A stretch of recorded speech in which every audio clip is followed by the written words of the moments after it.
Something's wrong with this episode. It took me until the second watch to put my finger on what, but there's this weird disconnect happening that actually makes my skin crawl. Oh, good. I wasn't the only one getting that feeling. Everyone's celebrating the dungeon's success, right? Profits are up, challengers are coming, Ramirez is getting paid for the first time. And meanwhile, Rimuru's been sitting alone in his lab for days, making pretty trinkets, while his perfect system gets weaponized by people who figured out how to game it. The question this episode is really asking is, when Rimuru loses himself in creation while his dungeon gets exploited, what's the real vulnerability he's built? So here's what happens. Masayuki's team dramatically clears floor 30 with heroic teamwork and last-second saves. The public goes wild. Merchandise gets sold. Everyone's happy. Meanwhile, Rimuru's been underground for days, completely absorbed in creating vessels for his subordinates' souls, totally disconnected from reality. Until Mjolnir bursts in panicking about Team Green Fury, this up-and-coming party that cleared 20 floors in 3 days using spirit magic to navigate, and some kind of save point exploit to bring massive backup forces against individual bosses. And that's the detail that got overlooked in all the celebration. The dungeon has rest areas accessible from all floors for 3 silver.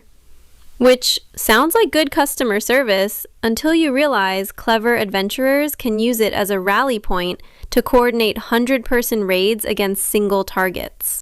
We're examining this shift from absorbed creator forgetting the outside world to alarmed leader discovering his perfect system's fatal flaw. But I think there's something deeper here about Rimuru builds assuming everyone will play fair. Hold on though, I'd frame it differently. This isn't about naivety. This is about what happens when a leader who craves connection withdraws so completely into solitary creation that he loses track of his actual responsibilities. Let's ground this in what we actually see. There's Rimuru, alone in his underground workshop, completely focused on crafting these vessels while time passes without him noticing. When Mjolnir says he's been absorbed for days, watch his face. There's this slow blink from creative focus to sudden alarm. The contrast with Masayuki's team is striking. Their heroic, collaborative effort where they're barely scraping by, saving each other, earning their victory through genuine struggle. Then you get Team Green Fury, and it's this completely clinical operation. They're using recording crystals, mapping routes with spirits, treating the whole thing like a logistics problem to be optimized, rather than an adventure to be experienced. 数日間外部との連絡を絶っています。何かあった可能性があります。何かな？ご無事でしたか？心配。 Here's what I keep coming back to. Rimuru's withdrawal isn't actually a leadership failure. It's him finally achieving what he's always wanted. A system so well designed, it runs without him. The dungeon is working perfectly for legitimate adventurers like Masayuki. But that misses the fundamental issue. A system that only works when everyone acts in good faith isn't actually well designed. It's vulnerable. And Rimuru's complete disconnection from oversight means he can't respond when someone inevitably games it. Wait, let me think about this differently. Maybe the creative absorption isn't retreat from leadership, it's evolution toward it? Like, instead of micromanaging everything, he's building the infrastructure his people need to thrive independently. I'd push back on that.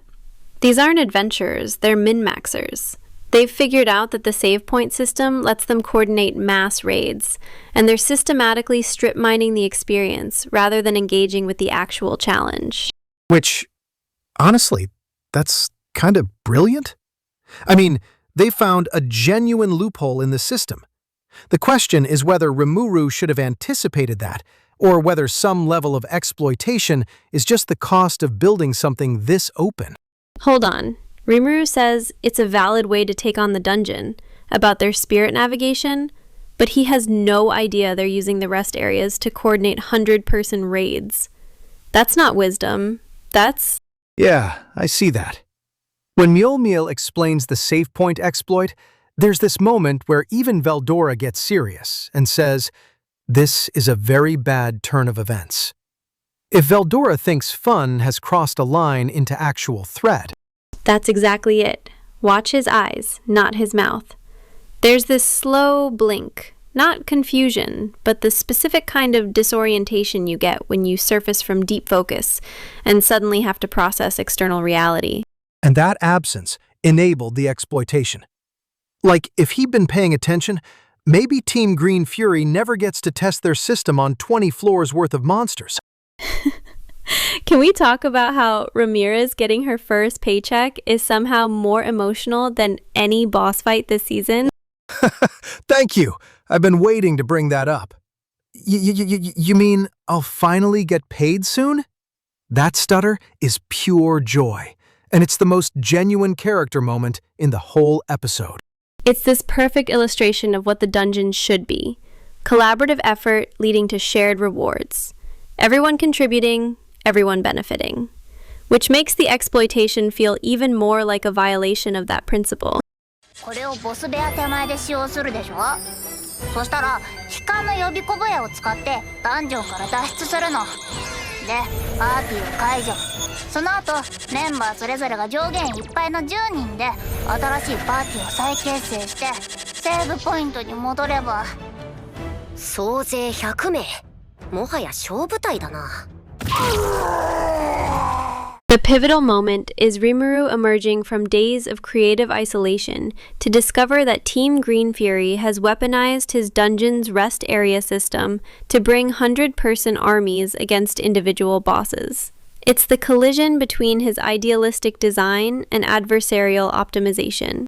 Because up until that moment, the episode has been all celebration. Masayuki's heroic, profits are up, Ramirez is getting paid, everything's working exactly as intended. Then suddenly you realize the same system that enables genuine adventure also enables systematic exploitation. But here's what I think we're missing. Rimuru built this vulnerability in on purpose. The rest areas weren't an oversight. They were a deliberate kindness, a way to make the dungeon more accessible and welcoming. His good faith assumption becomes the attack vector. He assumed people would use rest areas to recover between floors, not as staging grounds for coordinated raids. That's the real vulnerability. Not bad design, but designing for the users you want, rather than the ones you'll actually get. Alright, here's my prediction. Rimuru will implement harsh access restrictions on the rest areas by Episode 5.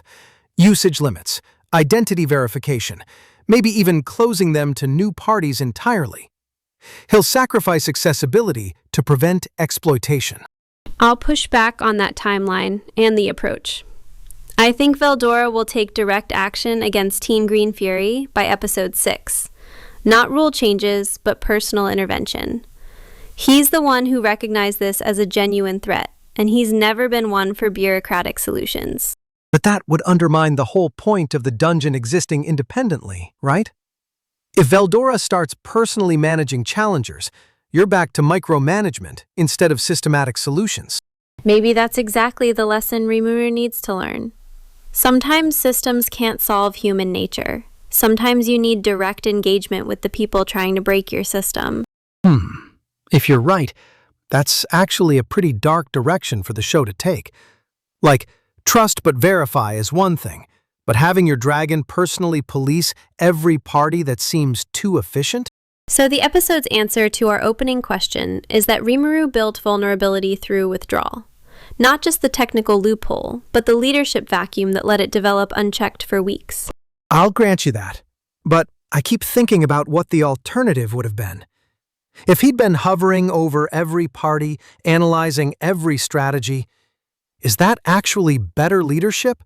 Or is that just control masquerading as care?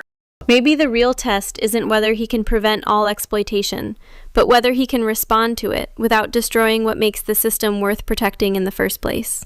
If you're trying to figure out whether systematic trust is naive or necessary, the next episode breakdown is exactly the kind of argument we're here for. Hit subscribe.